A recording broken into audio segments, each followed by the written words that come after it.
آج میں آپ کو ایک ایسا واقعہ سنانے جا رہا ہوں جو صرف ایک واقعہ نہیں بلکہ صدیوں پر محیط ایک پیغام ہے۔ پیغام عزت علم کا، پیغام علماء کی قدر کا اور پیغام امت کی بقا کا۔ السلام علیکم ورحمۃ اللہ وبرکاتہ۔ شروع الذات کے نام سے جو بڑا مہربان نہایت رحم والا ہے۔ خلیفہ ہارون رشید کا دور تھا۔ ایک دن خلیفہ نے قاضی سے سوال کیا، مدارس اور دینی علوم کی طرف عوام کا رجحان کم کیوں ہوتا جا رہا ہے؟ قاضی صاحب نے مسکرا کر کہا، اس سوال کا جواب میں اگلے سال دوں گا۔ خلیفہ حیران رہ گیا، سوال آج اور جواب ایک سال بعد، یہ کیسی بات ہے؟ قاضی صاحب نے کہا، خلیفہ وقت، کچھ سوالات ایسے ہوتے ہیں جن کا جواب الفاظ میں نہیں عمل میں دینا پڑتا ہے۔ ایک سال گزرا، عید کا دن آیا، عوام و خاص سب عیدگاہ پہنچے مگر قاضی صاحب تشریف نہ لائے۔ وزراء بلانے گئے مگر قاضی صاحب نے صاف انکار کر دیا۔ سب حیران تھے، بار بار اصرار کیا گیا تو قاضی صاحب نے فرمایا، میں تب جاؤں گا جب خلیفہ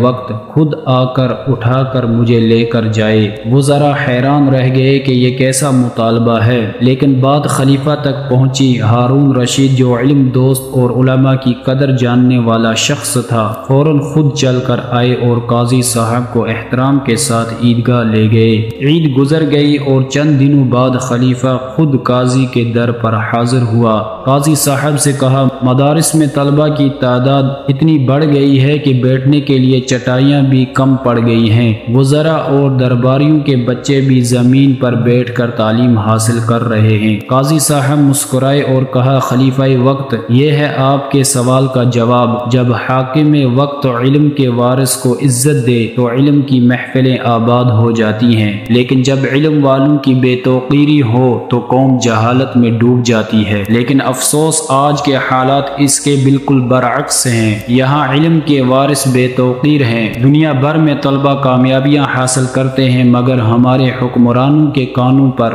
جوں تک نہیں رینگتی۔ اداکاروں اور ناچنے والوں کو ہیرو اور ہیروئن بنا کر قومی ایوارڈ دیے جاتے ہیں مگر علم کے اصل سپاہی، ہمارے محقق، ہمارے علماء، ہمارے طلبہ، وہ گمنام رہ جاتے ہیں۔ قومیں ناچنے والوں سے نہیں بنتی، قومیں بنتی ہیں امام بخاری جیسے محدثین سے، امام غزالی جیسے مفکرین سے، ٹیپو سلطان جیسے جانبازوں سے اور خالد بن ولید جیسے فاتحین سے۔ ناظرین اکرام، اگر ہم نے پلٹ کر اپنے ہیروز کو نہیں پہچانا، اگر ہم نے علم اور اہل علم کی توقیر نہیں کی تو شاید تاریخ ہمیں بلا دے، ہماری داستان بھی ان قوموں کی طرح صرف کتابوں میں دفن ہو جائے گی۔ یاد رکھیں، ہمارا ماضی تابناک علم سے تھا، ہمارا مستقبل بھی علم ہی میں ہے، حیا میں ہے، غیرت میں ہے اور اپنی اصل پہچان میں ہے۔ ویڈیو اگر پسند آئے تو چینل کو سبسکرائب کریں اور ویڈیو کو لائک اور شیئر ضرور کریں۔ اللہ تعالی ہمیں علم والوں کی قدر اور عزت کرنے کی توفیق نصیب فرمائے۔